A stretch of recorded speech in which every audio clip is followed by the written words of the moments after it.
Any changes or any objections to that? Hearing none, minutes from that meeting are approved. Then on to public comment. Mr. Anderson, would you like to start?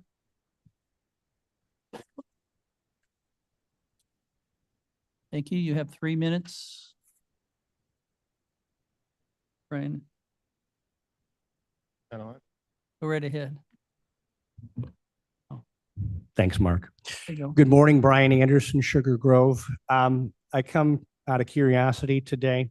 I was at this board meeting March 12th, and there was a job requisition that is back on today. It's under B, the building management. Now, just as a citizen, I think the next book I'm going to be buying is the Robert's Rules of Order, so I can be an educated consumer. But I thought at the last meeting that there was some great robust dialogue with some of the board members, and I thought it was tabled. I thought it was off. And you heard me speak yesterday. There's no reason to go back. We all know what's happened with the tax referendum. And so I think you need to get into a mindset that you have to do and work differently, right? I was telling a friend of mine last night, you know, if all I have ever done is spend and I don't know how to plan or budget, then I'm going to continue to spend.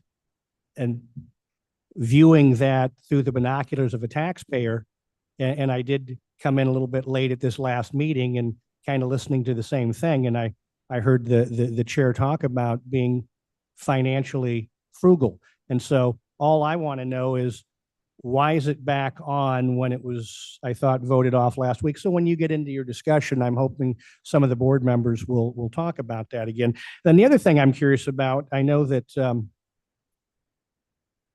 there's a great presentation that Roger is going to do on page 13 in the PowerPoint presentation with the overtime expenses. I'm hoping there'll be some robust dialogue. I don't know why in 21, 22, 23, the overtime expenses were super low, and then it looks like we're budgeted 169 million. So is that due to the Safety Act? So I'm just here to listen today and learn, because I'm hoping there'll be some discussion on what's going on.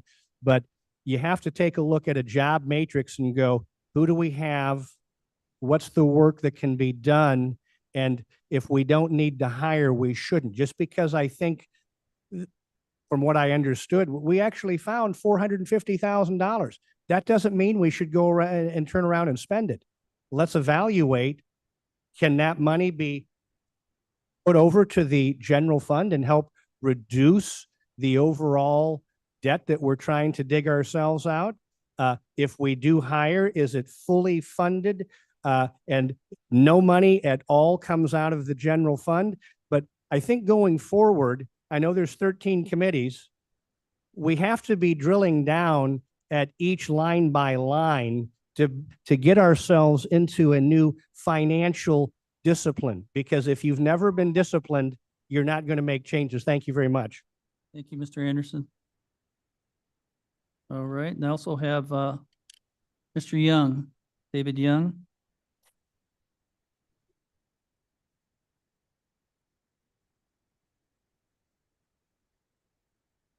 David Young, we'll talk about what Brian had mentioned as far as why this resolution to hire 3 more people was tabled last month, yet it's still on it's back on the agenda today. It should not have been on the agenda today. We'll go through it. Per Robert's Rules of Order, this should not be on the agenda. And if you wanted to talk about this again, you need to take it from the table.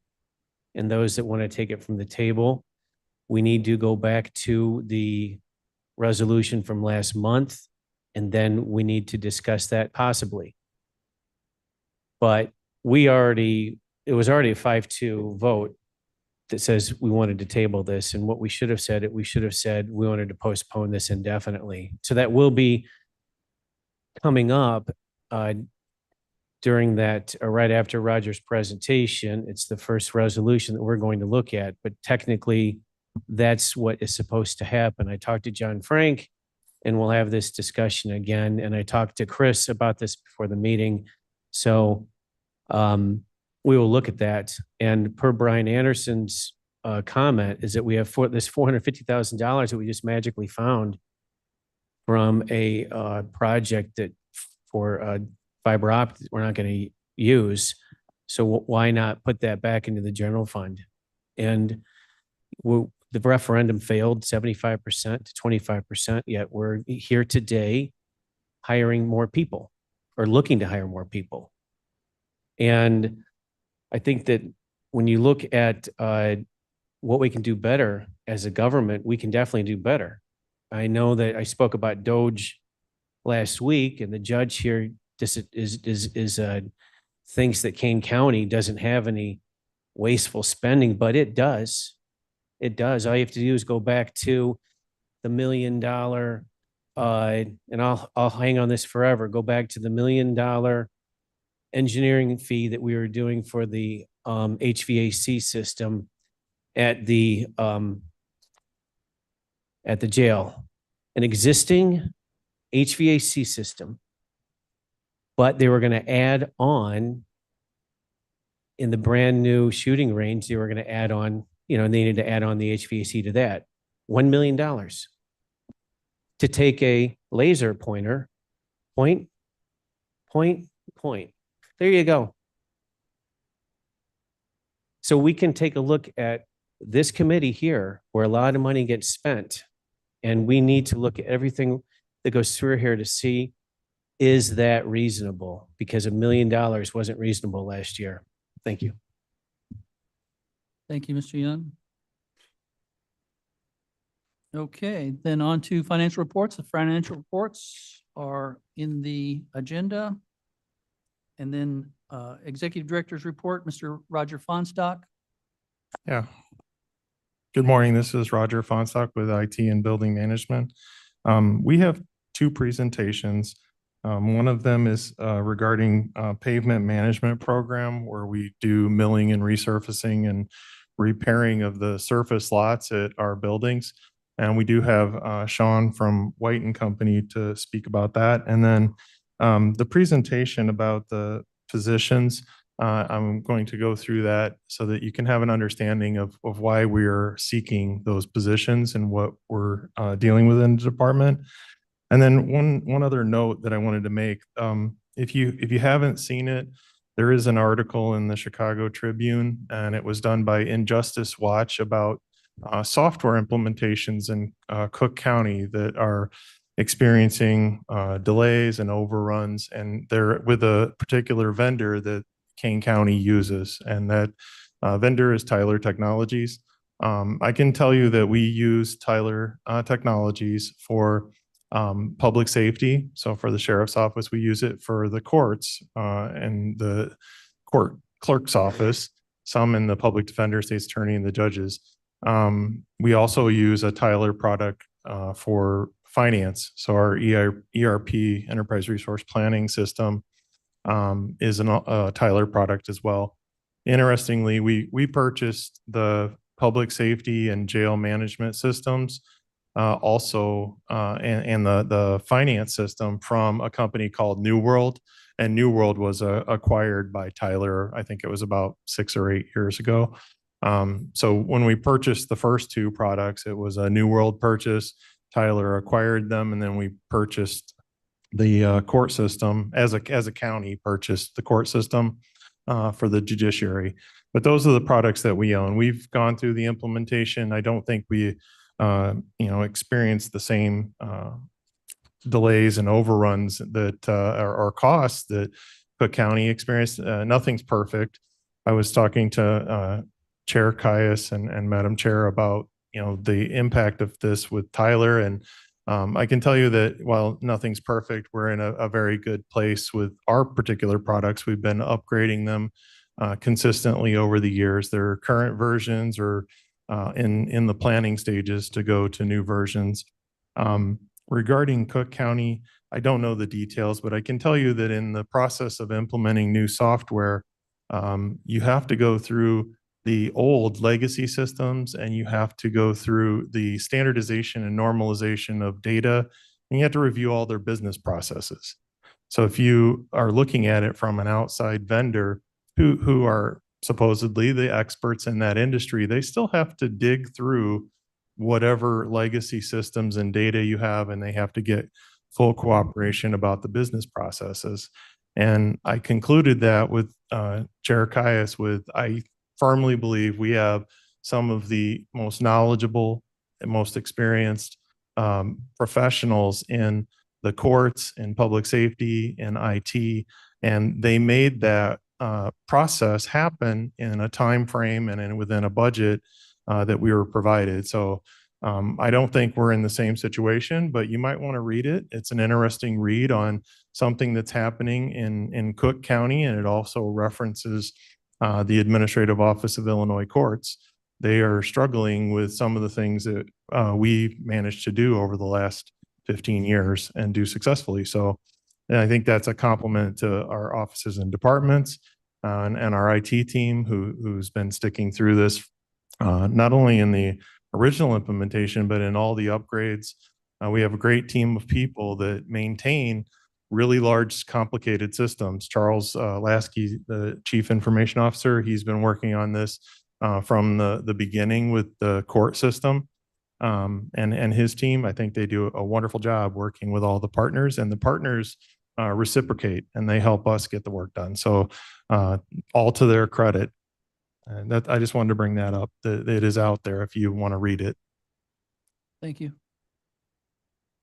So with that, I guess there are any questions yeah. about the Tyler system? I know we've heard about it before, but it's in our particular situation, it's Yeah. been mentioned there that we have worked really hard to put it together and make Yeah. it work. So over the years. And yeah. one last thing, you will hear them discuss their property administration and tax administration system in that article.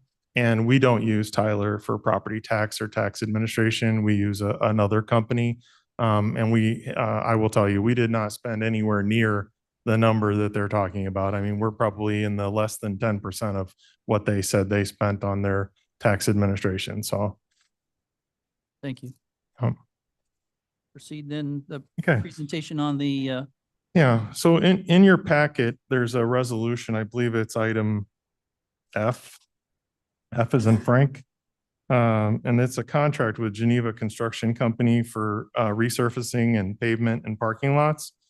And we'll get to the resolution in a little bit, but Kevin Harris, the new chief of buildings, and I were talking about size of projects and when do we do a full-blown presentation of what is involved. And I know, Mr. Young, you talked about the engineering, and I think this is something that we want to start doing more frequently. When a project is in the $100,000 plus range, we would call for an actual presentation to be done on the project. And we would come before we get to $1 million. It would be at a smaller dollar amount where we would bring in at least the 5 who, what, where, when, why slides and try to go through why this is necessary. I think that would be a good measure to take before you vote on some of the larger resolutions that we have. And so we asked Sean from White and Company to come and talk about the pavement resurfacing and pavement management plan that we've been doing. And then also just a little bit about what's in this project.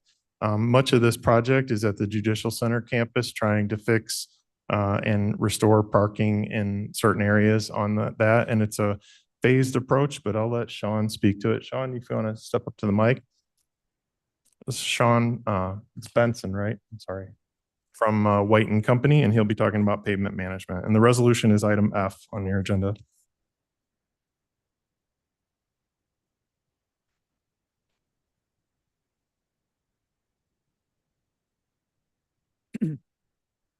Thanks, everyone. Sean Benson from White and Company, and I'm a civil engineer there. And I've been working with the county since last year. We put together a pavement management plan in March 2024. I don't believe the county had a plan previously for most of their properties. And what White completed was reviewing the existing pavement condition assessed all that, looked at when maintenance was completed, looked at safety issues, looked at certain budgets, and came up with a 5-year maintenance plan. And we can jump into details of that if the board would like to go into it more. But that puts us through 2030. So the first project of that was last summer with the Branch Court and a few of the other smaller properties. The project that you see up on the screen right now, I'd like to go through the scope that was planned for this summer, which is basically phase 2 of the maintenance plan at the judicial campus. So you can see everything in gray that you can see kind of the northwest lots and the south, that is pavement rehabilitation, mostly grind and overlay for areas that are failing. Those are the worst areas on the campus. I'll show I got a few pictures on the next slide here.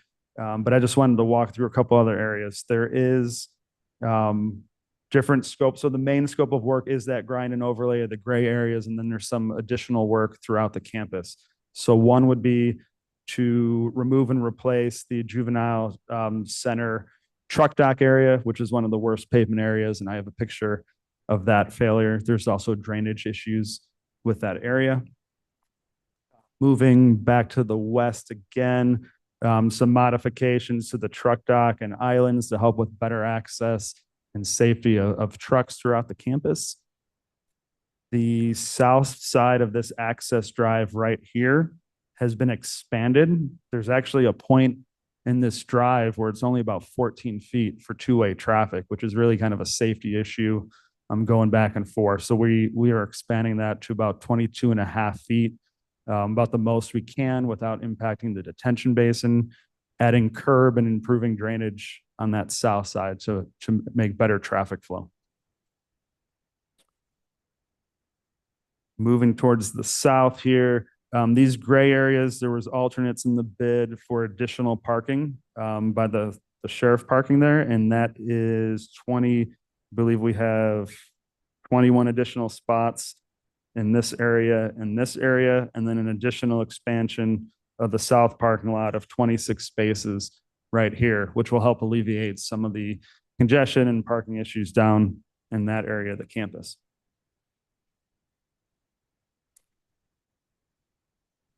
So let me jump to a few of the pictures. And this is part of the pavement management plan. It's a 50-page document, very detailed on condition and how that it was all set up. But at the Judicial Center, a lot of the areas that we're going to be touching look similar to picture 3 here.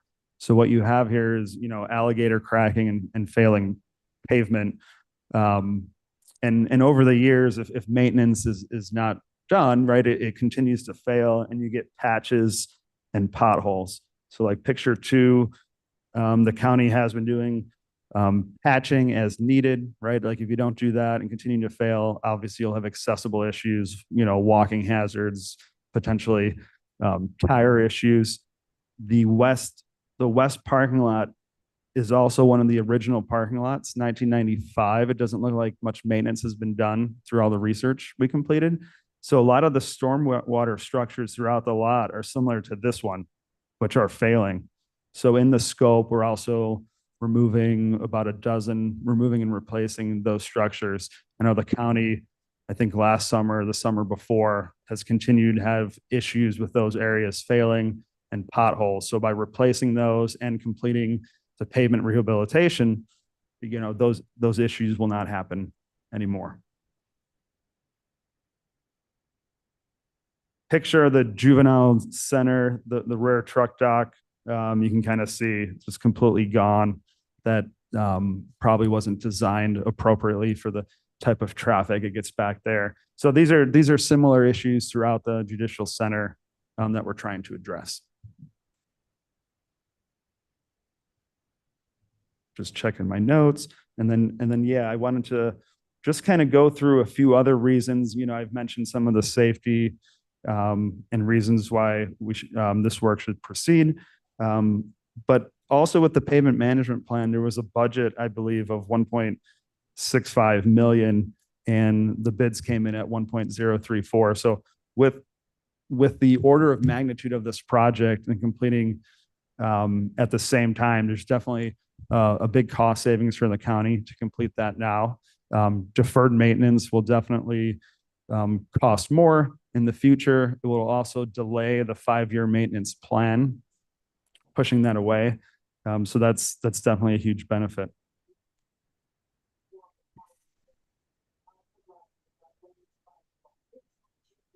And yeah, I think that's mostly, my main points. I have a lot of, we can go through the design slides in more detail, the pavement management plan if there's questions. Just, Any questions for Sean? Or go ahead, Roger. John, how, do you recall how many responses we got to the bid package? Total bids. Yeah, how many were responsive to the bid? Yep, just give me 1 second. Brooke is saying 8. That sounds right. So Yep. we had 8 competitive responses. I just wanted to compliment Tim Kavanasek and their group working shorthanded. Tim and them helped us get the bid out. And Heidi did the work with Tim before she left. That was one of the last things that went out. I just want to thank Heidi and Tim for their work on this. I think we got good results getting the bids. Okay. And Ms. Juby? Yeah, thank you. I noticed that several of the photos had a date stamp of 11/23 on it. Has the condition of the pavement deteriorated since then, or is it pretty consistent with what it was in 2023? No, it continues. So the pavement will continue to deteriorate, and the pavement management plan, I can bring up some slides, actually shows the conditions. And again, it's a science a little bit, but definitely continues to deteriorate throughout the years if nothing is done. Well, no, I understand that. I just meant because these pictures are over a year old, is Got the it. condition worse than what we're seeing, or is it pretty stable right now? I didn't personally go check those specific areas again. Like I said, I would guess it would deteriorate. I'd have to go out there and look to see how much worse it has Did you gotten. have current slides for those, or Those were completed in 2023, 24. Roger? I would just say I don't that have current. as you go from the winter season to the Yeah. spring, we're experiencing potholes and surface damage. Thankfully, we had a pretty mild winter, comparatively speaking, but at the same time, we've still seen a lot of the surface damage and things where we are knocking asphalt out of the surface, creating patches and things like that. That's the type of degradation that we're seeing. We don't have pictures though of the potholes. We could. So Floor, Juby? given the fact that we're in the financial situation that we're in, when we are asked to spend lots of money, which Yep. anything is, could we please have current pictures? Because while I am a proponent of fixing things when they happen, I hate deferred maintenance. I would much rather spend today's dollars than tomorrow's dollars. I'm looking at $200,000 on a road that may go another year. And it's a hard choice for me to spend that money. It was a different choice for me to spend that money when we came up with our 5-year plan. But if this is something we're voting on today, which I think it is, I don't think we have enough accurate information because we don't know the condition of it to be able to make a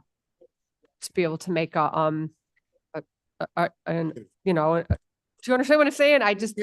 Educated vote. Thank you. Any other questions for Sean?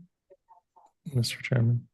Yes. So at the time when we were doing the pavement management study, we were determining the different surfaces and the order of replacement. So this is the one that came to the top of the list for maintenance and resurfacing. So if anything, the condition is worse than when we rated it the worst. That's all I can say about it. We could go and redo the study or take more pictures, but over a year ago, it was the worst. And we had to do sufficient engineering and planning to get to this point. We would need to potentially talk to the people doing the bidding and responses to see, how long we can defer the scheduling before we start.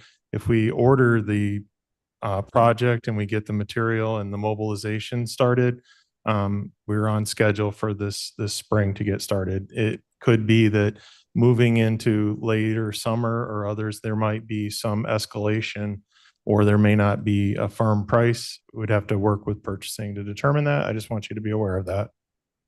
Madam, or anybody else on the committee first? Madam Chair? Oh, thank you so much. We know that prices are going to be going up? I don't know if asphalt is included in that or not. And, potential price escalation. Sean, you want to take a stab at that? Yeah, I mean, yearly, if work is deferred, there's always escalation, right? Later in the year, next year, it's going to go up. I'm still getting some data from my construction team. I mean, everyone at White believes, yes, there will be an escalation, but there's usually anywhere from 4 to 7% through the year, year to year. So there's definitely going to be, if it gets pushed, there's going to be cost impacts.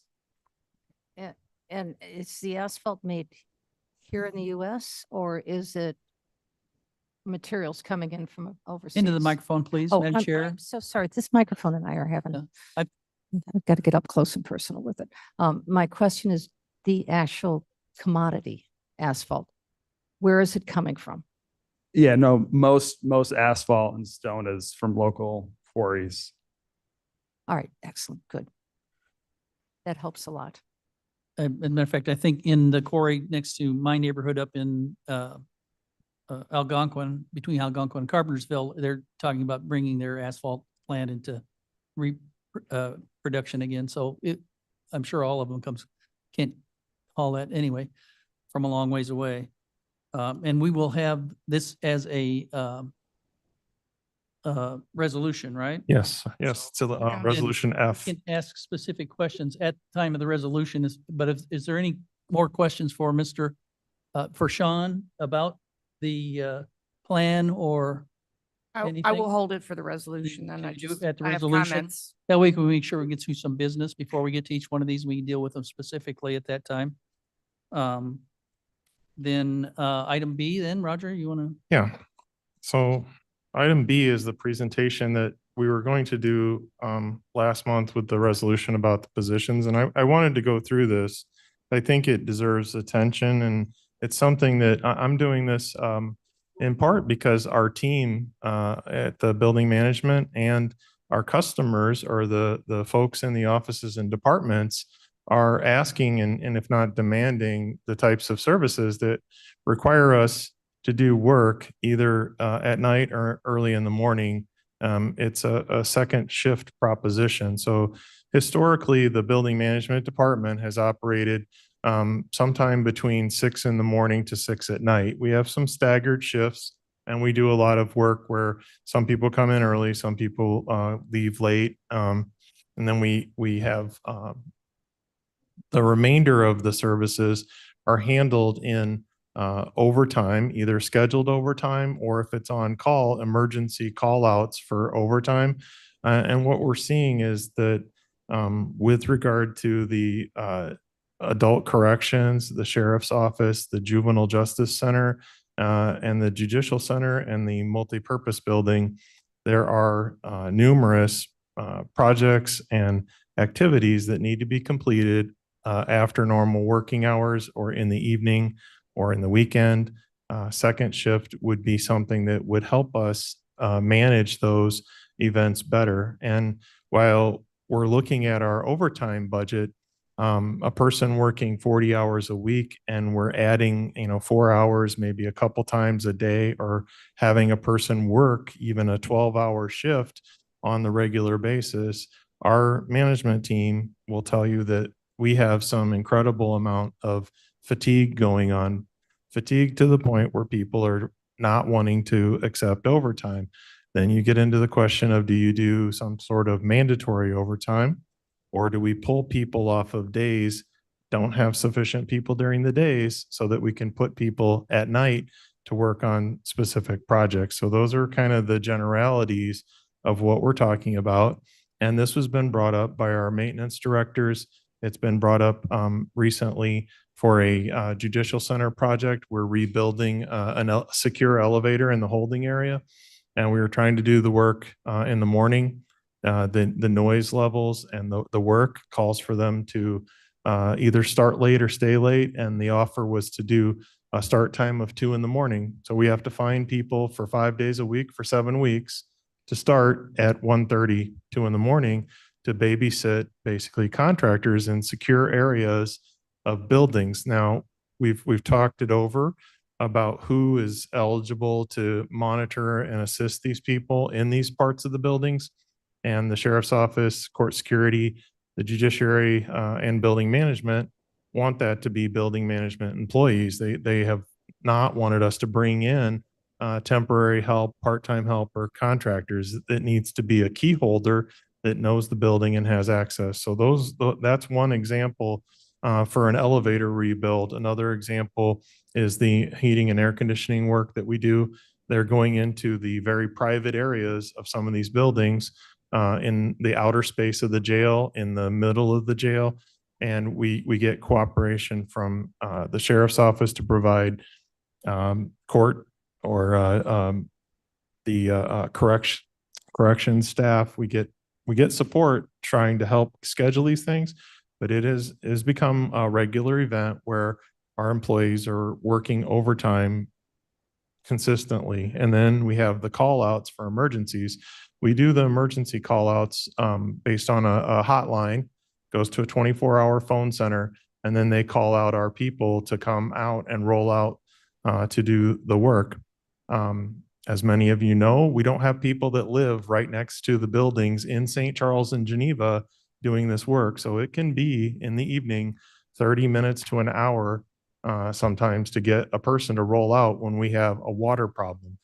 And it's just been a problem for us. And then depending on the skill set and the area, you may have to have 2 people or more. So that's one of the reasons that we're looking at multiple positions, is because putting a particular maintenance person in one of these buildings by themselves dealing with hot water or mechanical systems could be dangerous. So there's a need to have more than one.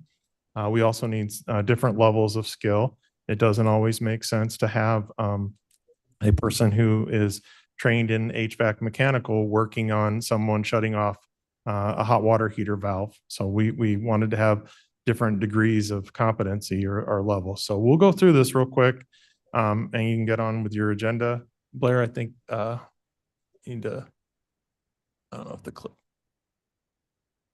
Yeah, it's working. If you want to advance it, Blair, it's not letting me advance the slide. I don't know why. That's fine. This is our mission statement. It's about exceeding expectations.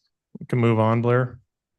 For buildings and IT, we want to exceed expectations. These are the things that we established back in 2022 when I started working with the buildings. These are the things that we really wanted to focus on. Hiring qualified maintenance technicians and promoting employees, implementing preventative maintenance plans is in the middle of that. Service and support options for maintenance requests. And then realigning like what we do with our customers was really important, trying to match up to what they ask us to do and being responsive to that. And then lastly, being customer friendly, working with them on schedules, working with them on their needs and their operations. So we've been really focusing in on those things.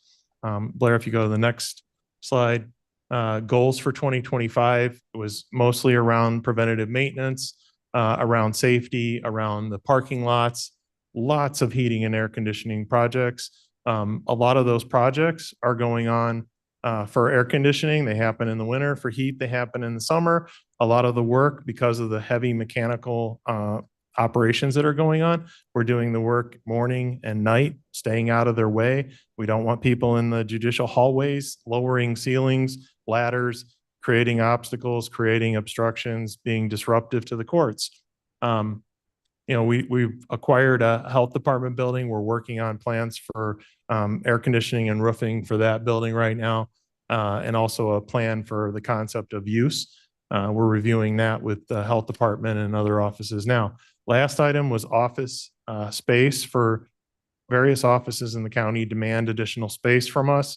I think with the attrition moratorium and hiring, maybe office space will fix itself. Storage space continues to be a problem. We have a lot of things that are in storage, and we're running out of space. We're not running out, pretty much out of space. Surface parking space for offices and departments is also in high demand. I think that's something we'd like to get to. This campus in particular has inadequate parking when you have board meetings, when you have meetings during the day, when you have elections, when we have tax collection. All of those periods of time create problems for us for parking. Blair, next slide.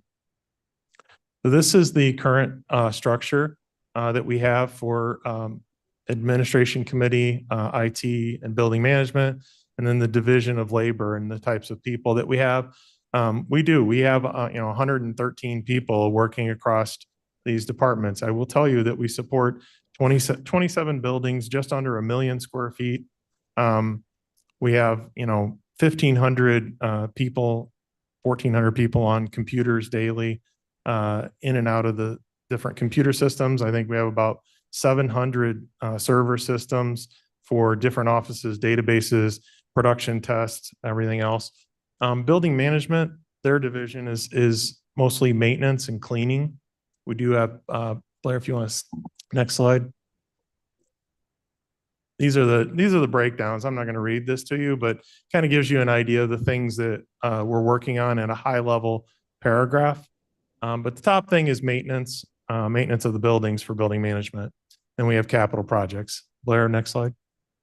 So this is the breakdown of building management. We have 16 people in maintenance, and that includes the maintenance directors that run the building. So we're down to 14 people in 27 buildings throughout, Elgin, Aurora, Geneva, St. Charles, 4 cities, and that's the makeup of what we have. They're stratified across maintenance tech 1, 2, and 3 with different degrees of experience. And we have 2 building engineers. So 2 people that are maybe heavy mechanical, understand the operation of the boiler air conditioning systems to the extent that they're trained. We do use contractors for a lot of that work as well.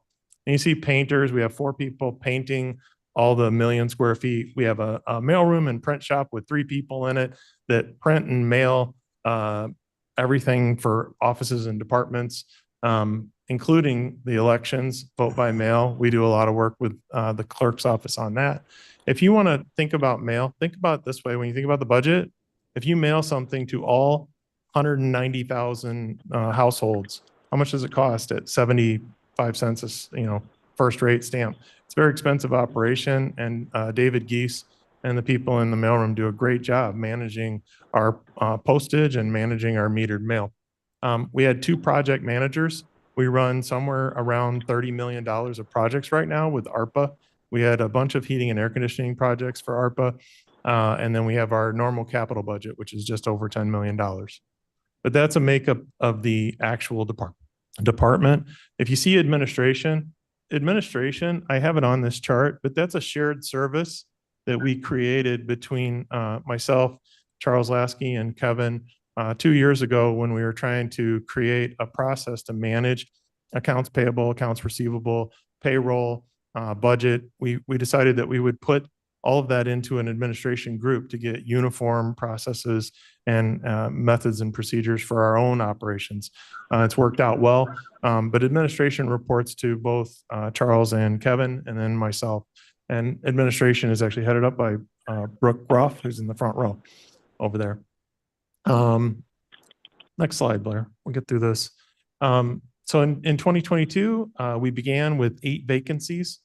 So 25% vacant on 32 employees.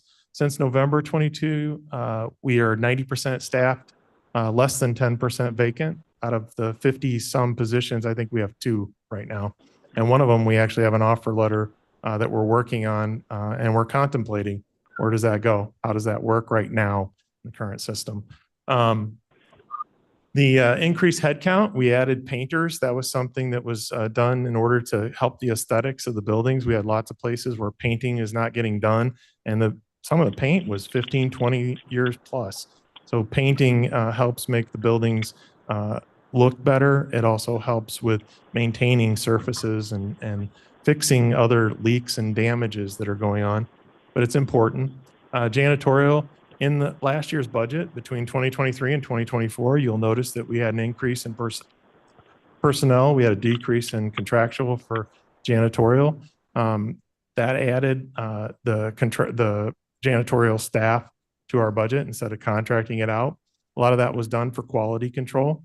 We had a lot of issues with contractors providing untrained, unskilled people that weren't reliable. And we had issues in certain secure areas where the officials wanted us to have employees that were known entity to us and that we background and that we actually managed and supervised. So we worked with the county board to switch to hiring janitorial staff. There's more to that about benefits and things like that, where we felt that you get a better quality product if you have the employees as opposed to some of the contractors that don't offer some of the benefits and things for employees. So that was a big change. We've hired all of the positions in the cleaning and janitorial. I think we're down one position right now. So think 8 vacancies, adding 16, 17 people and hiring all that in a year and onboarding it. That's what this team did. I think it's a great accomplishment. It was not easy and it is money. You're getting a better product. I think that people will tell you that you're getting a better product. Next slide, Blair. So current support model, I've discussed this a little bit. We have day shift, staggered hours. We have on-call for emergency repairs and maintenance, scheduled overtime for projects. We have ARPA projects, large ones that are ongoing. Most of them are in judicial public safety environments. We also have our capital program, scheduled maintenance that can't be performed during the day. We schedule it and ask people to come in for overtime. We do have 24-hour operations. We have no second shift, third shift, or weekends.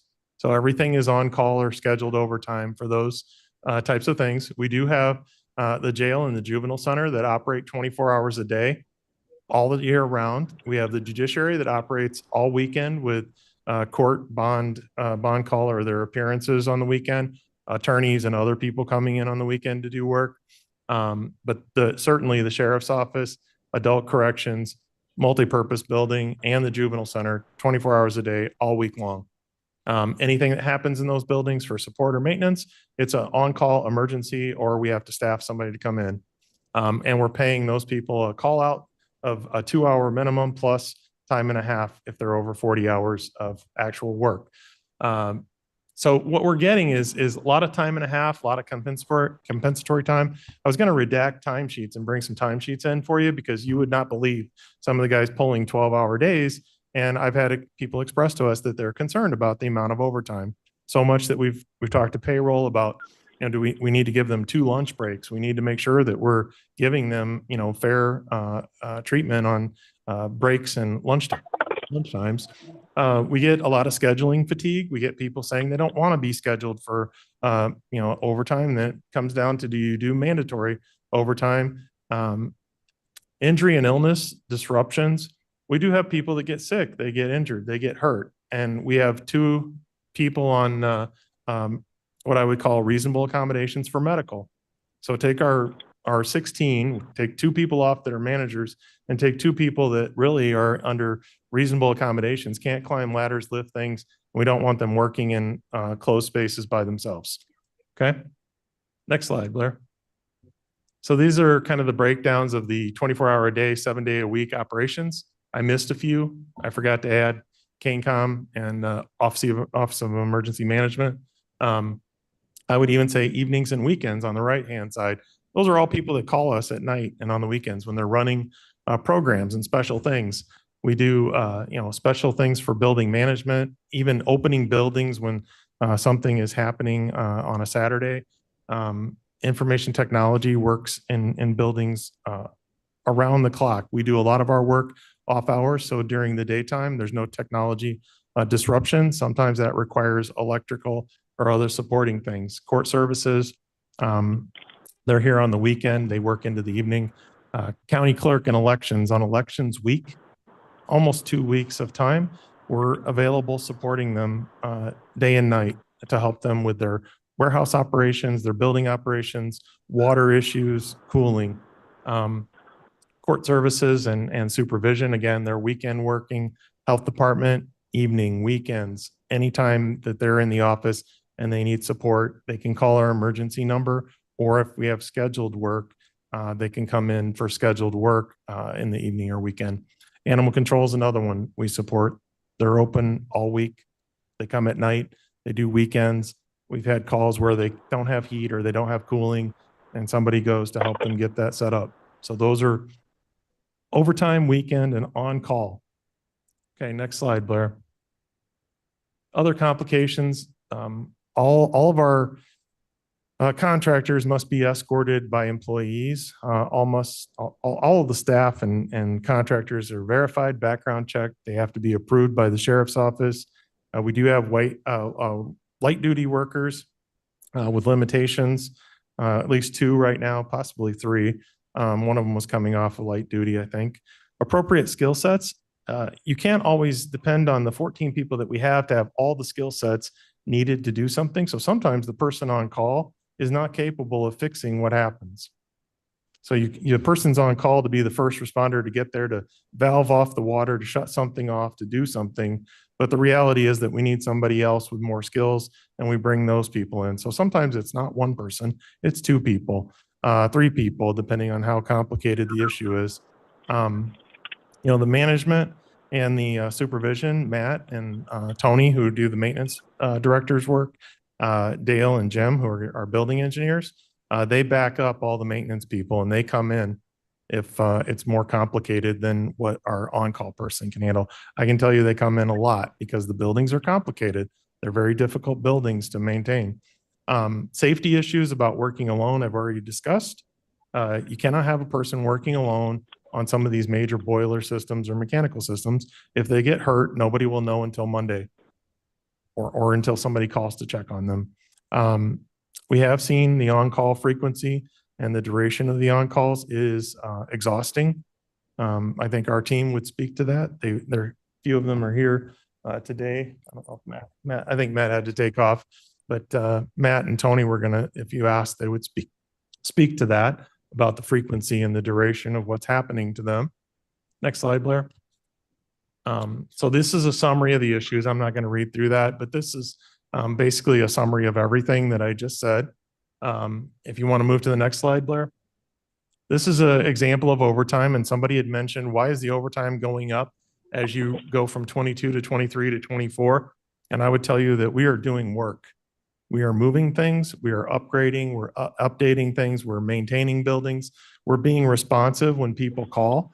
We're not turning a deaf ear to somebody that calls at 7 o'clock at night or at 2 in the morning when we want to do the urban elevator project to stay out of the way of the judiciary and the secure lockup. So we're responding to that, and we're seeing the results, and we don't have a second shift. We don't have a third shift. So it's overtime. And again, I go back to fatigue and the issue of working these people 12-hour days, or the fact that they would potentially turn down the overtime. And then we get into a forced overtime situation. You have the people that are on light duty that they can't do these things. So ultimately we're down to 12 people. And again, we have 27 buildings, and we're being expected to do second shift, weekends, third shift, et cetera. So I don't see the overtime budget going away anytime soon. Even with the addition of this, I think my idea was we might be able to reduce overtime by half if we add second shift. So if you go to the next slide. Is that it, Blair? Oh, okay. So how do you address it? We're proposing 3 maintenance positions for second shift. We did find money. We have talked about this money in the past at committee meetings. This money is put in a public safety sales tax, 125. It comes from the RTA sales tax money. We had budgeted for 2 fiber connections to buildings in Aurora and Elgin. You purchased a building in Elgin, and we were anticipating the potential of a new building in Aurora. Charles took the foresight and budgeted for that potential in the budget. We are acknowledging we don't need to spend it on a second building in Aurora at this time. So that money is sitting in the 125 fund. It's $450,000 in telecommunications. So what we're proposing was that you could potentially move that into personnel to fund these 3 positions. Prorated 2025 costs was 180,193 at 7 months. And that's wages and benefits. This is not general fund. This is out of the 125 fund. It's sales tax money. That money is recurring. It's reliable. It's been there since 2007 when it was implemented, and it's only gone up since then.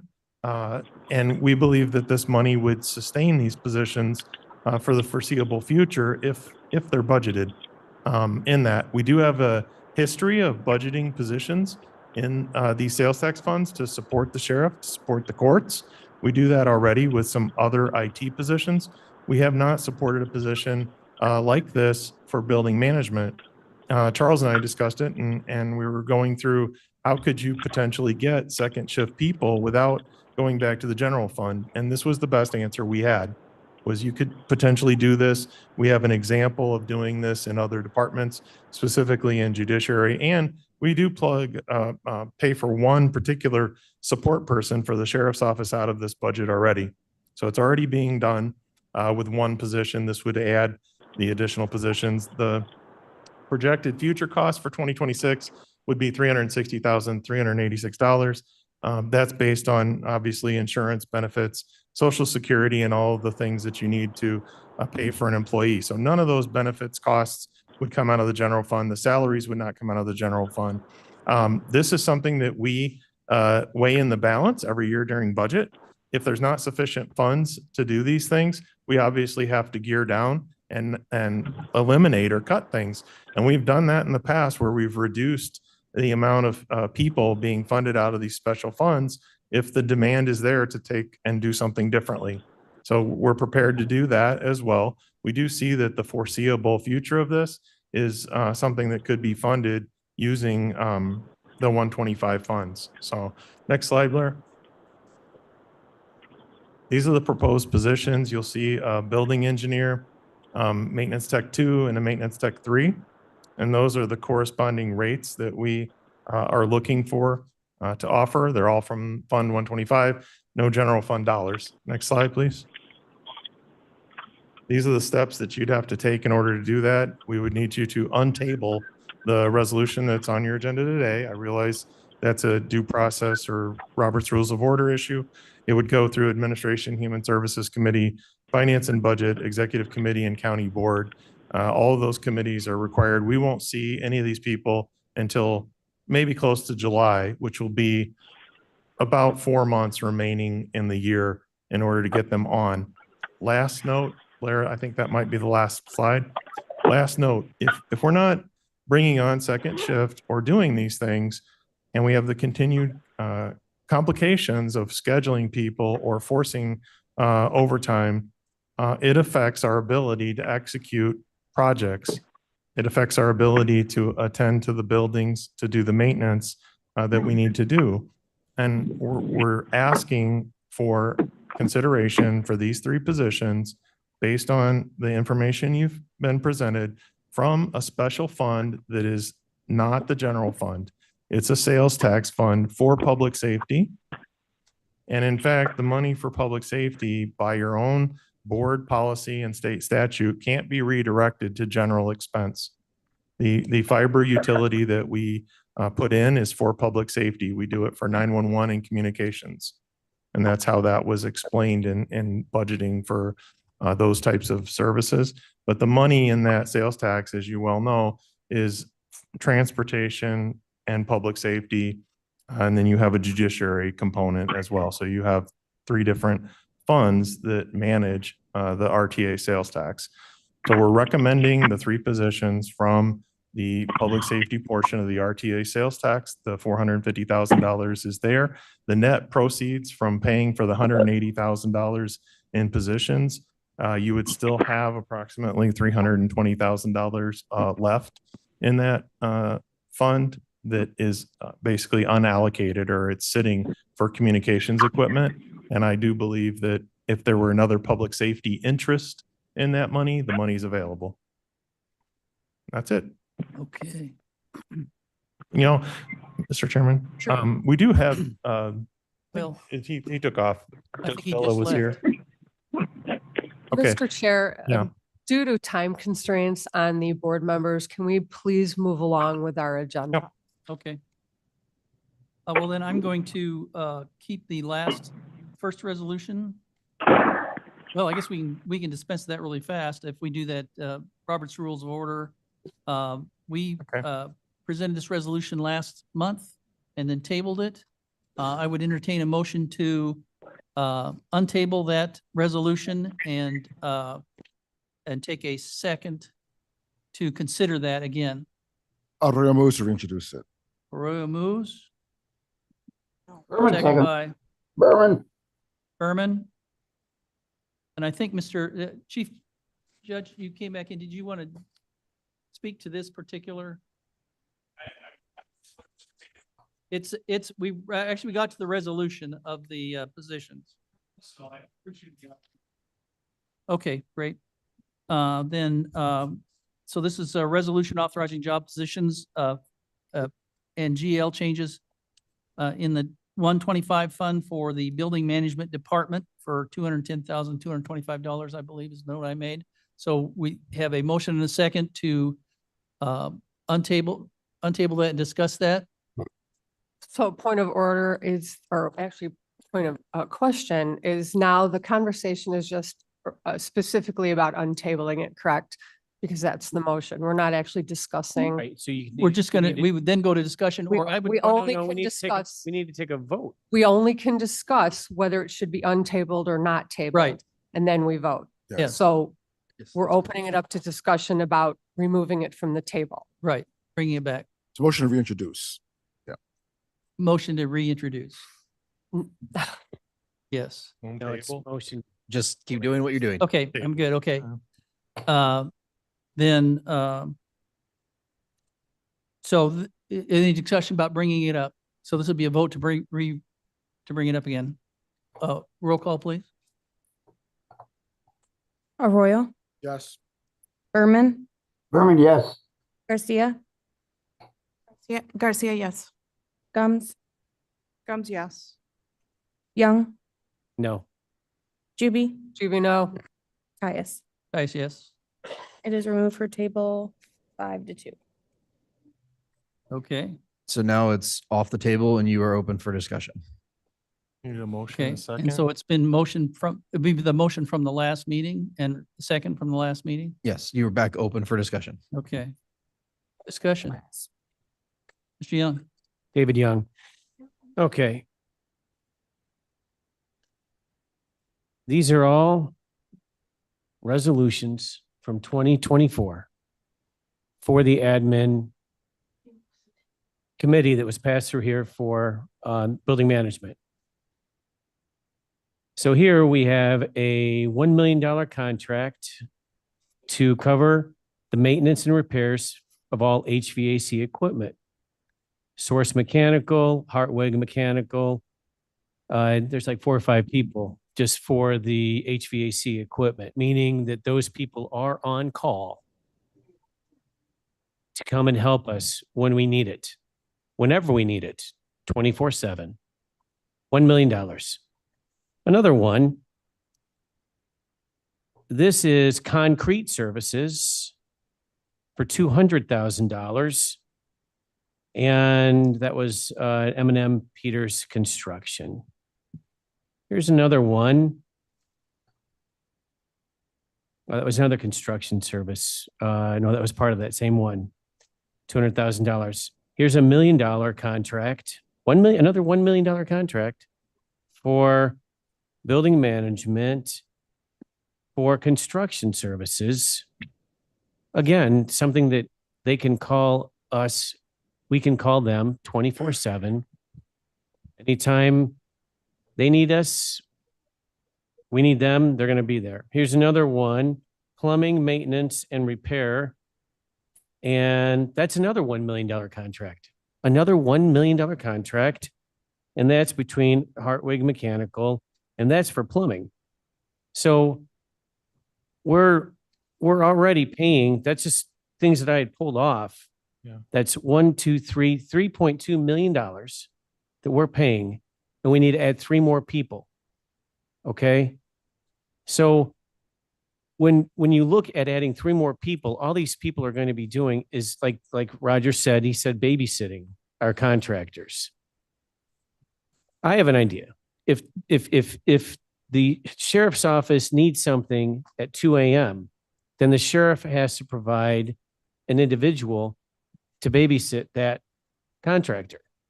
Building management doesn't need to have a guy there that will babysit. And by the way, you don't want someone with minimal experience working on a boiler or an HVAC Not at all. project, or even fixing a leaky pipe. You want someone with skill sets, not just someone who walked off the street with a high school education that may have fixed his car once or twice a month. And then, by the way, how often is this happening? I mean, I have not heard how often this happens. Oh, it happens all the time, happens all the time. Okay, I asked Roger for specific numbers. When does this happen? How often does it happen? And I have not heard that. So you're telling me that this is happening all the time. Did it happen yesterday? Did it happen last week?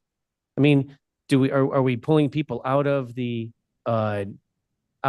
at 3 a.m.? What, did it happen yesterday? Did it happen today? I think I don't think we need it. Obviously I'm voting no against it, but I just gave you just 3 examples where we spent $3.2 million for people that are contracted to provide these services. Now, if you need a babysitter, then each one of these facilities has to have a babysitter for them. We shouldn't be hiring these people because next thing you know, it's $360,000. Well, 10 years from now, it's at 3.6 million. The referendum failed. We're eating into our reserves. We cannot afford new hires. They had the meeting before us. They were just talking about procedures that they were going to be doing on how to eliminate people and making sure that they have procedures in place to be able to fire people. Thank you. All right. Ms. Juby? I make a motion to postpone this indefinitely. I'll second. Any discussion? Roll call, please. This is to postpone or table indefinitely. Postpone, but there's discussion. No discussion. Arroyo? No, not yet, no. No. Okay. Berman? Berman, no. Garcia? Garciano. Gums? Gums, yes. Young? Yes. Juby? Yes. Caius? No. Does not pass for 3 to 4. Okay, so it's now postponed. Mr. Chair, Yes, Ms. question? Gums, yes. we're still in discussion. We would be in discussion, yes.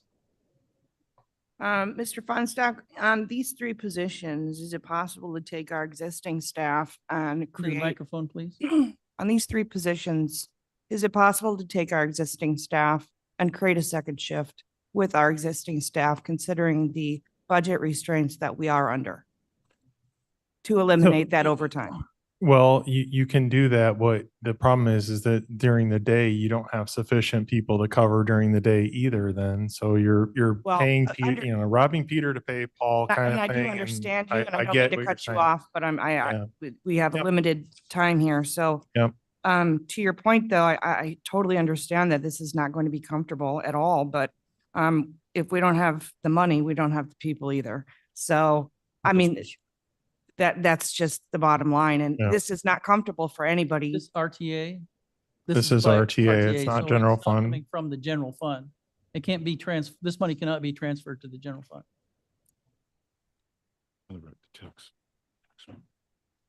Okay, I hear you. I'm just, Separate fund, and it's often increasing. Any other questions or comments on it? Mr. Young? A question. So that is a question. So the RTA, how can it be used for funding maintenance people? That's not a function of public safety. It is, it's public safety. We're But you talking. can say that it's a function of The public safety? Juvenile and adult corrections facilities are the ones that operate 24 hours a day where we do the work. And those are, and since That's- those are part of That's public safety. specifically, that's why the chief judge is here, is that it goes, we're talking about only out there Yeah. out the judicial center. This is all, you have to take people back because it's secure. It's a secure area. So you have to have people with them so that you can find the right places and keep those people that are going to be doing the work safe as well. It's all, go ahead. Mr. Chairman, this is Roger again. The one thing I would note, the contracts that were mentioned, those are not to exceed. They're not guaranteed money. They're on an as-needed basis.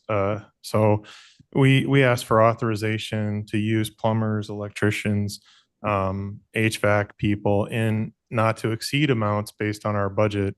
Those are all competitively bid contracts using our RBO standards. The amount of work is obviously limited to what our budget constraints are, but in order to get a blanket purchase order to provide those services, we need authorization to get it through purchasing and the auditor to pay the bills. So those are not guaranteed monies where we're spending $3-some million, just to be clear. Some of those also are commingled. They're maintenance and repair, and then you mentioned construction, and construction is remodeling doors, painting, other things that have to be done in offices. Those are not commingled with maintenance of equipment. Lastly, I would encourage you that the people that come out for the contractors, they're being called by someone, and we do not want to have every end user and person in the building calling out to the HVAC company to say, hey, it's cold in here. Hey, it's hot in here. Can somebody send out a journeyman HVAC or electrician to come look at my problem and let them do the exploration? Our staff will do that type of work, and then they call for the support of an HVAC mechanic or a technician or an electrician to come out to do the heavy lifting. But generally speaking, valving off water, restarting, recycling units, repairing basic things, our people are doing those things. It's the heavy lifting. And then the last piece, those people that come out after hours, weekends, nights, cannot be unattended in these spaces. They just can't. So we have to have somebody out there anyway. And if you called an HVAC person to come out, I would venture to say that the people that operate in that building have no idea where this stuff works. So we'd be doing walkthroughs to explain to their staff that are working, where do you go to let somebody in to look at the boiler? They don't know. So we call somebody in, and then they go through and they help them get to the devices or the systems that they need to maintain. All of that is escorted. Mr. Chair Gums. Answer your question? Yes. I Gums. have to tell you, and it's never pleasant. This is painful, but I can't say, listen, we didn't support this last time. It's infuriating to me that this came back, just FYI. I'm not happy about it. I get it, but I'm not happy about it. Having said that, I mean, I'm very familiar with first, second, third shifts. I know how they work. I know what you're saying is true, that people need to come out. I'm saying we don't have the money for that across the board. That's just my perspective. Whatever fund you talk about, that's fine, but we have a money issue here. And I'm asking you, can you accommodate this second shift or third shift or whatever with the staff that we currently have? It's not comfortable.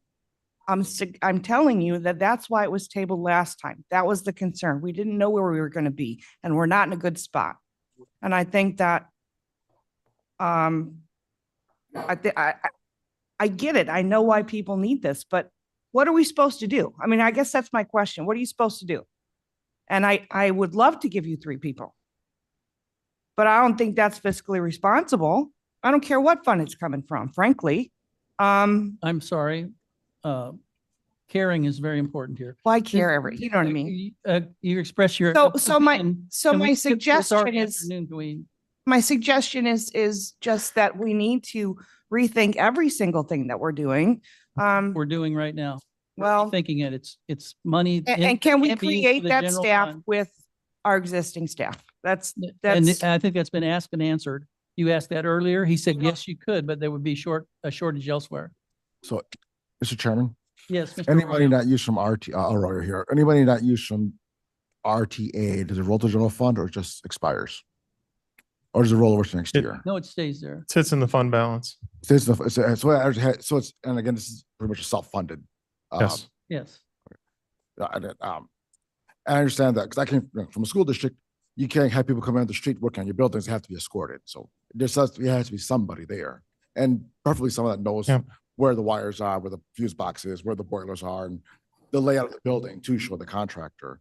And I think we're playing with fire here for future. Again, deferring is going to cause bigger problems later on. Okay. Any other questions for Roger? Mr. Gripe?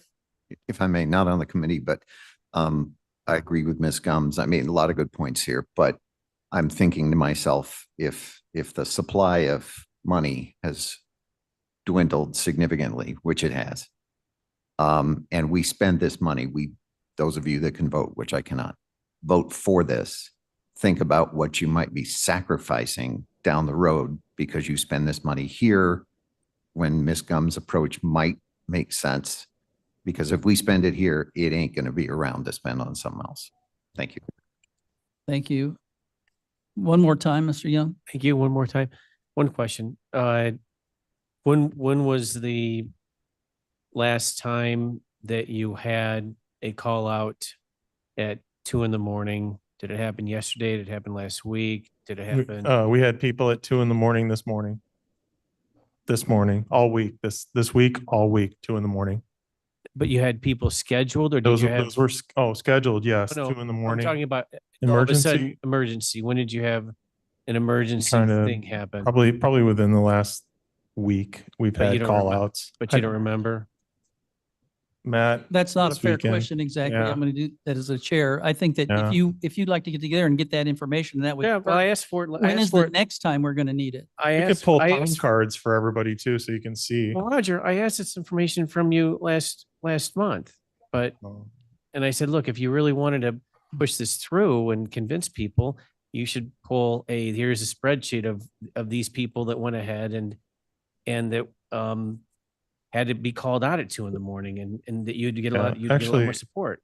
I mean, I don't want to get into because we'd have to obfuscate names, but we, if you'd like to go into closed session, Brooke and her team are here. We could look at their time cards right Let's now. just call the question. So I'm just saying, we have it. Just one moment. Yeah, Mr. but- Berman, Yes. I think we failed to forget that, you have to talk right into the mic or something, Mr. Berman. I'm trying to, I'm sorry. But we're a committee. And it's our recommendation that goes on to the full board. It sounds to me like this is a decision that the full board should be making.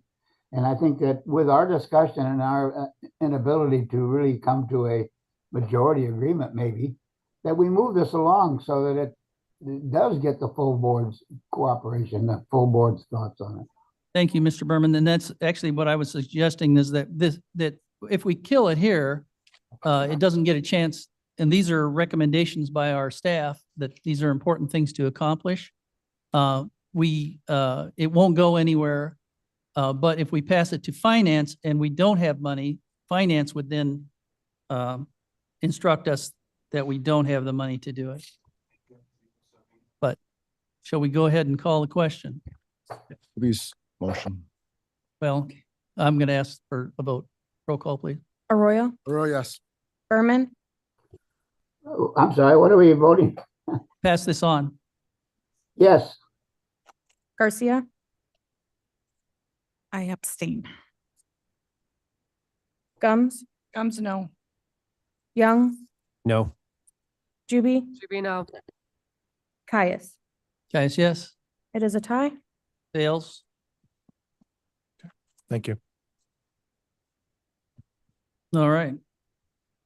And we would have, I'm not sure how much discussion we want to go on this. Is there something that we need to deal with before we lose a quorum? Will we lose quorum? If Or I have to leave at request- 12:30. Hmm?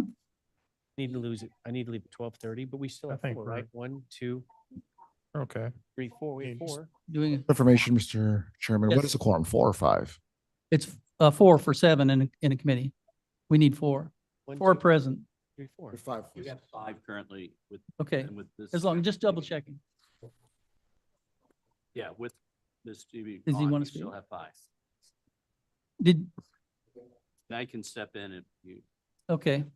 Well, we have a request from our chief judge to, no? We've discussed it. I can't hear you, so. We have discussed it.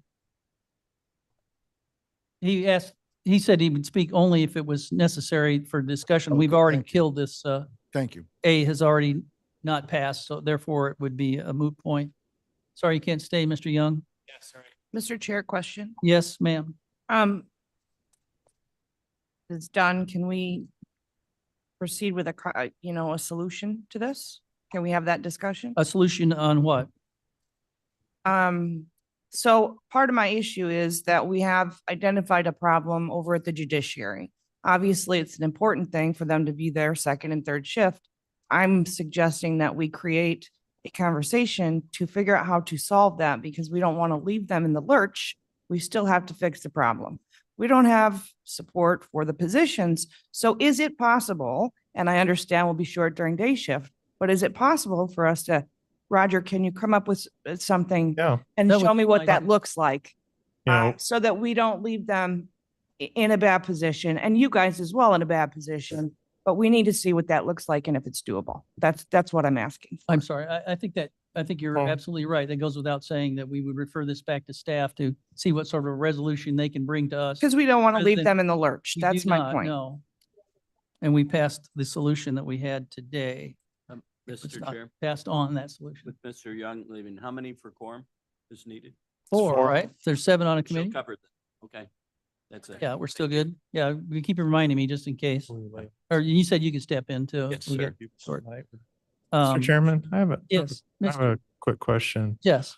You know, considering the budget constraints, I mean, I guess our concern is if, you know, we need maintenance people at night. If we were to eliminate certain other positions and create a position at night for someone, would that be something, I mean, you know, agreeable to the board that, hey, we'll eliminate these 2 people or these jobs?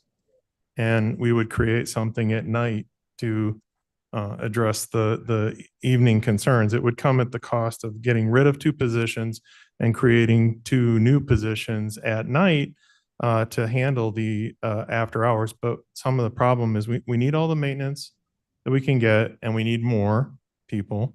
But other things we will, if we, you know, we're had any kind of assurance that eliminating a position and creating 2 new positions to replace them would be something agreeable. But my understanding would be that it would just be the elimination of the positions, and creating a new position wouldn't happen either. So it's you're shorthanded here now and there. That would be our only concern, is there the flexibility to do that?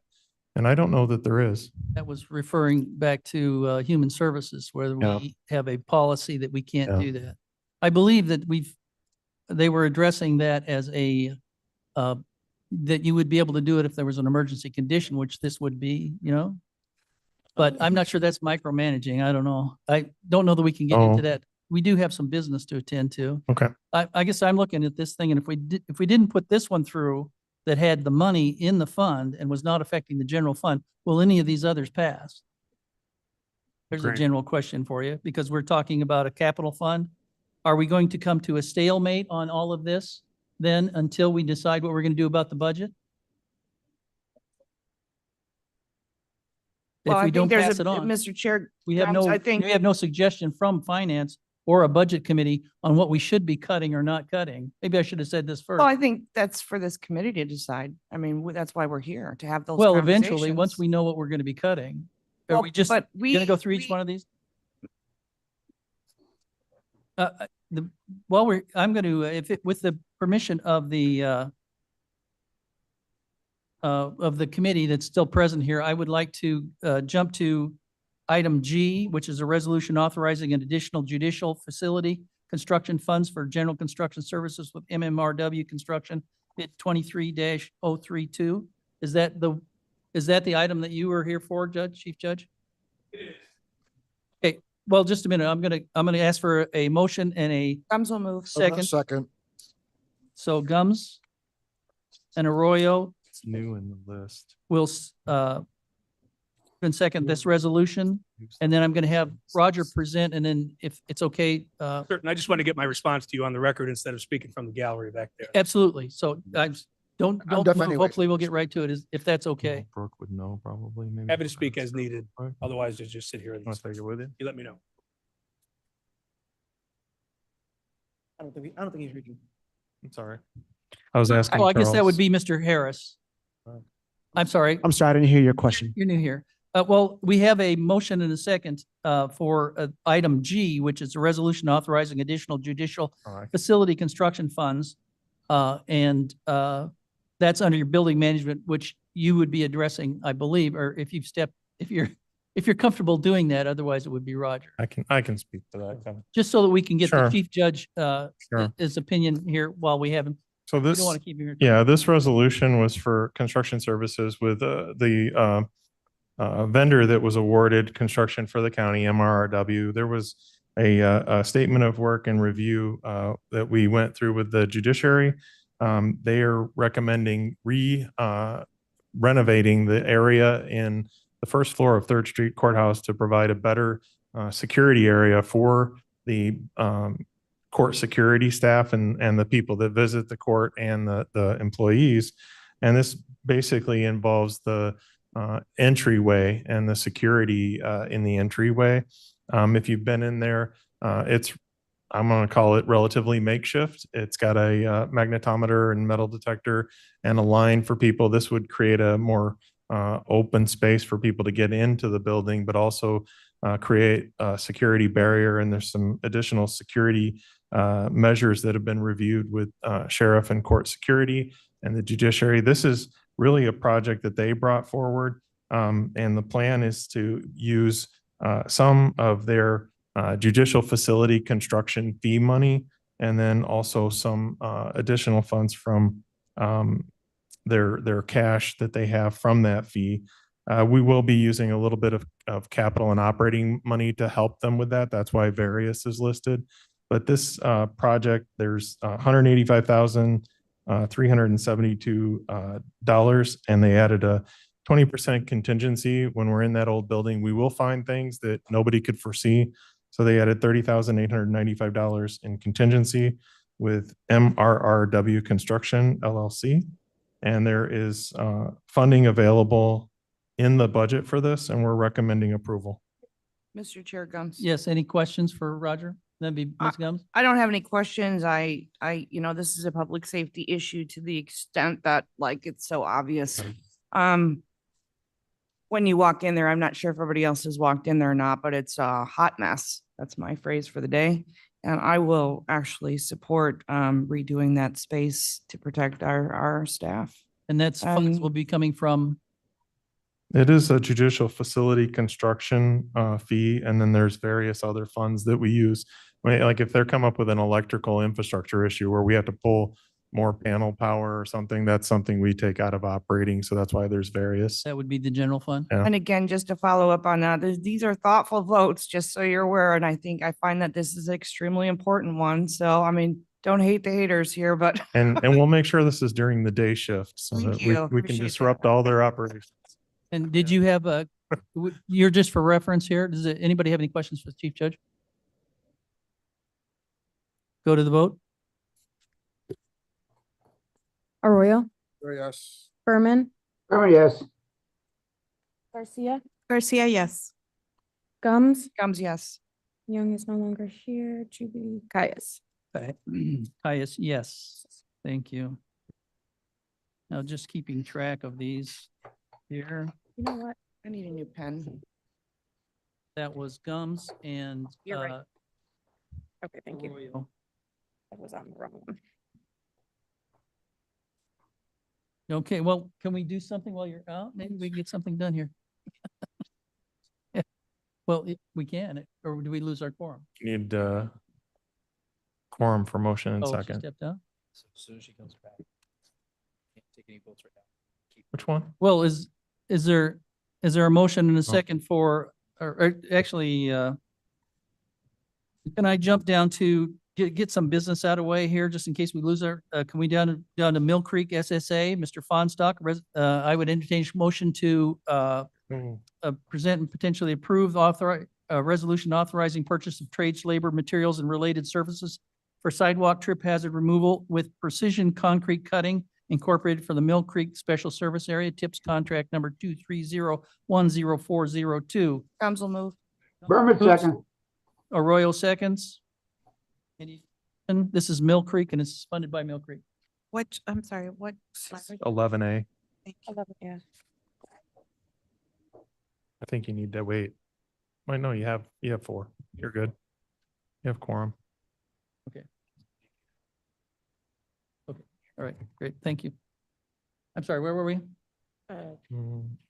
You're on opened for 11A. Discussion. 11A, discussion. Roll call. Arroyo, Oh, yes. Berman, Berman, yes. Garcia, Garcia, yes. Gums, Gums, yes. Caius. Guys, yes. Passes. Then may I have item B, may I have a motion and a second to present potentially approve resolution authorizing a contract for the Kane County Mill Creek Special Service Area for curbside brush pickup services program with Kramer Tree Specialists Incorporated, bid number 25-012-TK. Moved by Berman moves. Berman, second by Arroyo. Arroyo. Any discussion? Roll call, please. Arroyo, Oh, yes. Berman, Berman, yes. Garcia, Garcia, yes. Gums, Gums, yes. Caius. Caius, yes. They missed all, yeah. We gotta go back. Are any of these we have to do this month? We need to go back and, we need the pavement contract. Okay, to we're be going to the reconsidered. pavement contract. That would be, yeah, Number F, 8F. I will note also that it's a little confusing if you look at the executive summaries on 8D and E, they are confused. We have copies of the, yeah, we've those will be inserted the one- corrected. they've inserted the executive from D to E, so it's duplicated. But Blair, you had copies of those? They were distributed, so you see those. There's nothing incorrect about the executives that I'm aware of, just that one of them been transposed to the incorrect area. And I'm sorry again, Roger. We do need E and F of so those are really essential. Okay, then these would have to do with the And we'll check. ARPA money, and so we need to move along. And the IT number 9A, so 8 E and F. Yep. And 9A. Okay. And we'd like to do 12A. Okay. All right. And then C for purchasing paper, we need that. So. The number of these. Now let's go through which, the ones that you said that we have to get through. Yep. That are absolutely essential before we E. run out of a quorum. Ratifying may I have a motion and a second to present potentially approve a resolution Oh, yes. ratifying an emergency purchase affidavit for the purchase of judicial center chiller system upgrades. Moved by Arroyo. Arroyo, second by Berman, Garcia. Yes. This is a resolution ratifying an emergency purchase that was made. We have been doing the Judicial Center chiller project, and we need to do major changes and upgrades to the electrical panel. It's not the chillers themselves, but the electrical that services the panel needs to be redone. And it is not to exceed the $232,016. This is on a very large chiller project. It is in progress, so it's urgent, and we need to get this. And that is ARPA money? That has to be done by a certain period of time, or is it? This one, I Never believe, mind. was funded That's in not confusing. Excuse me. Say there. That's fine. general fund. Okay, so any questions, Mr. Roth? Clarification. On page 79 has the cost, which is a different amount that you read. Am I reading the right page? It's the affidavit was for 232,016. Which page are you on? Page 79 for that resolution. It's shown. on That's page- the pavement, I believe. Oh, It's a different project, the pavement. yeah, you're right. I'm sorry. I apologize. So All right, any other questions? Roll call, please. Arroyo, Yes. Berman, Berman, yes. Garcia, Garcia, yes. Gums, Gums, yes. Caius. Guys, yes. if we Item- could go back, Mr. Chairman, to item C. It's for our paper for the departments and offices, we buy paper for everyone. And if we don't have that, we can't purchase off that contract. Go through that if it's really important. Then, okay, may I have a motion, item C? Arroyo moves. Gums will Sorry. second. See. Okay, I'm sorry, who moved that? That's all right. Sorry for jumping around, but Arroyo moved and Gums seconded. let me get it out here. Resolution authorizing execution of a master intergovernmental cooperative purchasing agreement to participate in a purchasing cooperative with Midland Paper and authorizing the purchase of paper and envelopes. Is it incorrectly, but it'll be corrected when we go to the next. There's a Scribner's error there. Under said agreement by Kane County contract number P-76708, because of course we wouldn't want to run out of paper. I'll just have one quick And question. that was moved by Arroyo and Gums. second. Arroyo, second by Gums. I just have one small question, just for clarification. You said we buy paper for everyone in the county? For most everyone uses us for paper. We take central delivery and then we send it out. We do some chargebacks, but a lot of the departments that are offices purchase some on their own. So it's kind of a mixed bag, but copier paper, we have it and can supply it. Okay, obviously, you know, I'm asking that question, Yep. so thank you. Okay. That's another budget thing to look at. The, Need to vote. Sorry. yes, we do. Roll call, please. Arroyo, Yes. Berman, Berman, yes. Garcia, Garcia, yes. Gums, Gums, yes. Juby, or I'm sorry, Caius. Yes. Then E, would that be satisfactory? E is good. We're on F. That's the pavement. E is good. Seconds, but, oh no, we already did. Yes, Yeah. okay, F. May I have a motion and second to present and potentially approve a resolution authorizing a contract for the Kane County Judicial Center Pavement Improvement Project with Geneva Construction Company Incorporated, bid number 25-014-TK. Moved by Berman, Arroyo, second by Berman. Berman. Roger, or Kevin, or who? Yeah, this is the pavement that you saw the presentation from White earlier. It's a budgeted capital expense. So it's in your capital budget as a project. The amount that's in there is $1,238,807. It's a budgeted expense. We would award it to Geneva Construction Company. The work would be completed this summer and we're recommending approval for this budgeted capital project. Ms. Gums? Thank you. Just going forward to the team, deferral is a horrible thing. I get it, but we are in a position that we're in. So going forward, we're going to have to look at how we can defer these projects. If it's a 3-year, we got to do it every 3 years. Let's consider doing it every 5. It's not comfortable. Nothing about these conversations are comfortable, but this is one of those things that we need to take a deeper dive in and see if we can adjust. Those are conversations that we've been having, and I hope we go forward and continue to do that. There's a lot of little projects just like this that we need to reevaluate and see if we can bump it.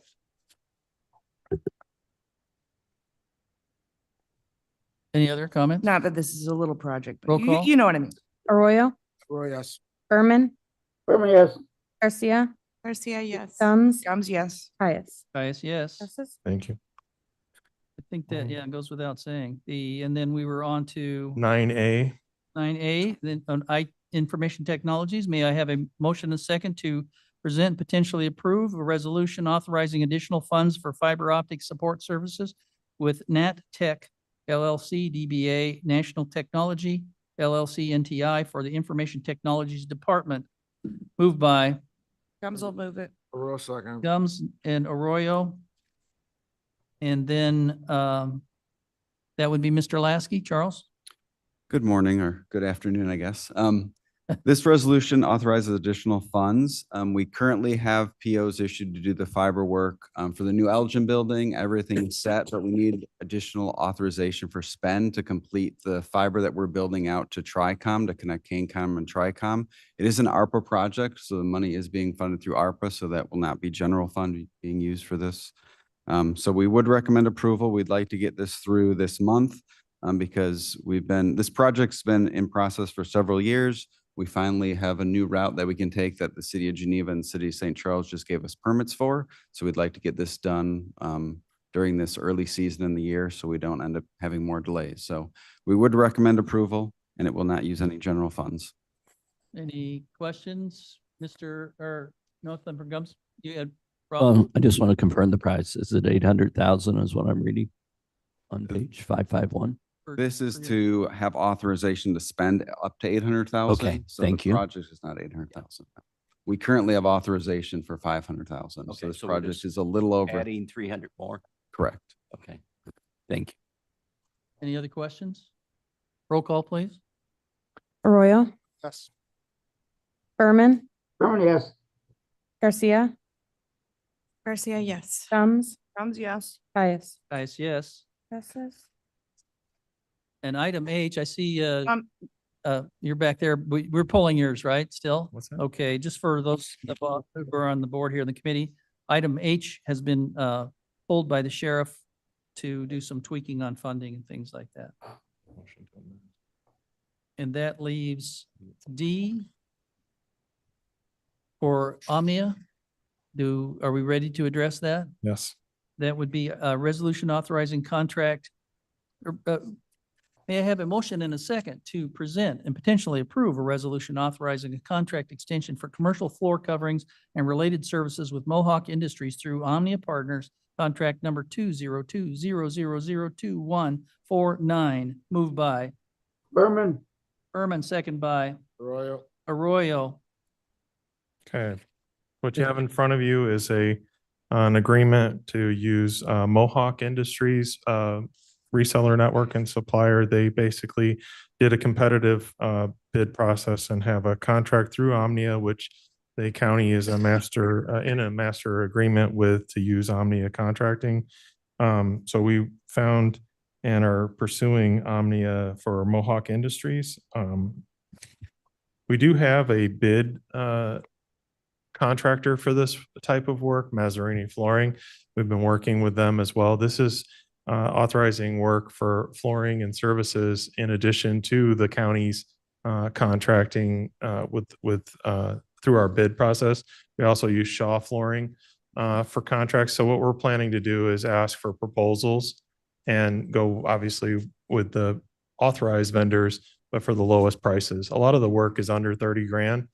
So we normally get 3 quotes, but when it goes over the 30 cumulatively, we're trying to make sure we get competitive pricing and have the bids in place in the contract. So we're recommending approval of the Omnia contract. I believe it is not to exceed the amount budgeted, which is 200,000. 200 per year. And it's a budgeted expense for carpet replacement.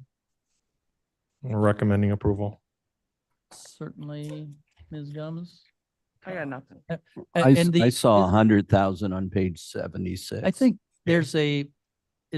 I think that's because that is, if you look at that's the wrong executive Oh, summary. did they get moved Yeah, around? the Okay. executive paper one, which is- summaries, Got pushed Okay. down to that. So when yes, you look there, it looks like it should be All right. 100,000. correcting those for exec. And that, of course, Okay. as we are looking to cut back on Yeah. things, could well be $100,000. What we're doing is Yes. approving up to $200,000 because it is in the budget. Okay, thank And you. Sorry for As a the policy, I question. think that behooves us to look at those all and instruct our staff that if that's the case, like when it does go to finance or when we do it to the full board, we can recommend that we're doing something else. Other than that, we are looking at ways to trim the budget, and Oh. we haven't come to the process where we can actually come up with the figures. I've worked with Roger just a little bit, and his staff is working at alternatives, the kind of things we've already talked about Right. having. No problem. So did I say, did Gums leave? Did I? No, she's right behind you, keeping an eye on you. All right. Call the good. roll. Okay, this is for Omnia. Roll call, please. Arroyo, Yes. Berman, Berman, yes. Garcia, Garcia, yes. Gums, Gums, no. and Caius. Yes. Passes 4-1. Consistency, that's what we want. You're down to, Okay, I'm sorry, Roger. I think you're on 12A now is the last resolution. Is that correct, Other than the capital budgets, gentlemen? Yes, you want to do the capital first. yeah, but we'll go to 12A first. President, may I have a motion and second to present and potentially approve a resolution authorizing the purchase of 2 vehicles from Morrow Brothers Ford Incorporated using the state of Illinois contract for building management department. Moved by Arroyo. Arroyo, seconded by Gums. So this resolution is authorizing 2 vehicles from Morrow Brothers. We have been, we did the review of the vehicles. Both of them are actually parked, and we're sharing vehicles right now for these 2 because both of them were basically recommended by the mechanic to not drive. One of them has a rust through the frame of the vehicle, and they told us, yeah, we got some pictures up there of the damages, but the rust through the frame and the scoring, basically, they were, I think, the highest scoring vehicles we've ever had for vehicles. And we're recommending replacing them with 2 F-150 trucks. They're in the capital budget for vehicle replacements. Trying to get to the right page for the dollar amount. It's at the end of the packet. 629, page 629. 103,786. Yeah, 103,786. It's budgeted in capital for vehicles. And it's with Morrow Brothers, which is a state contract, and we're recommending approval. Yeah. Comments? Same comments? I different? have another Resolution? comment. Turns got out one? that it looks like vehicles are going to be pretty expensive here shortly. Yes. Oh, okay. Roll call, please. Arroyo, Oh, yes. Berman, Berman, yes. Garcia, Garcia, yes. Gums, Gums, yes. Caius. Yes. Thank you. And then I think the last resolution we have actually is the capital budgets. Do we Yes. want to address that? You know what, we can address it if you have the pleasure of time. The only thing on here is that from last year, there was the Geneva Creek stabilization, and we added that to the list. It was omitted, and it is a project that's going on with environmental water resources. We can address it next meeting if you would like and add it to the capital projects. We are reviewing the capital projects. I have worked with Kevin Harris and Charles Lasky. We're going to be going through the capital, and there are things that we're considering. Do not think that we're naive enough to think that we don't have to do that. We are. There are things we're trying to push forward because we know that they're regular order of business, and we probably cannot escape it. So the things that we can, we will be recommending and working through as the budget process unfolds. But at the same time, we do have a lot of pressure from offices and departments to get work done. These types of things that we passed today do a lot to get those things moving. So we appreciate that, but we will be reviewing capital. We can take it up next month. So Gums will make a motion to postpone till next administrative meeting. Is that appropriate? Yes. we could do that, yeah. Okay. so Great. Move by, or just, I Second, can Berman. just say, well, Or you I can just made a approve it. I motion don't know. to It's not a- postpone it till the next That's fine. admin meeting. I would like a Second, Berman. second. okay. So moved by Gums, second by Berman. Motion is to postpone the resolution authorizing updated capital projects from the capital fund. Roll call, please. Arroyo. I'm sorry, Berman, Berman, yes. Garcia, Garcia, yes. Gums, Gums, yes. Caius.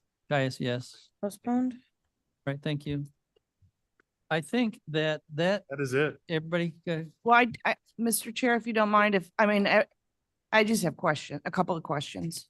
okay, is that in new business, Yeah, old business? Yeah, it'll be new Okay. business. That's where we're at, new business, right. old business. Ms. So just so I'm planting everything in my brain. So I do have a couple of questions. On our broadband bill legislative that we had passed and the bill is now official. Yes. Can you tell me how many leases that we have acquired yet or where we stand on that at all? I'm just Charles. literally racking Curtis. up lots of Don't work on information that. here. This is Charles Lasky with the IT department. My understanding is the state's attorney is still reviewing the lease agreement that we wanted to put out. And so we have not received approval yet to enter any new leases since that legislation went through. So Kurt Lebo has been working with them, with the civil division. I know there's an email, I believe last week, where they're still reviewing things. So I think right now they sent us something that Kurt is going to send a response back to them, but that's where that's at. We have not signed any new leases Oh, and since then. two leases on that Yep. bill. Correct. So no money. And I would say other than, I guess that answers my money question. Yeah. $0. Any Just- other questions? I'm good. Yeah. Only a quarter to I can one. talk later. Yeah. Yeah, if you have any other new business, old business, may I have a request to put the reports on file. Unanimous consent. No objections. Gums will make a motion for unanimous Okay, consent to unanimous- place the reports on Tubbs has file. asked for unanimous consent to place the reports on file. Is there any objection? No Hearing none, the objections. reports are on file. No need for executive session, thank God. Motion adjourn. Arroyo, motion to adjourn. Sonia Second. So Garcia will second. Garcia. All in favor? Aye.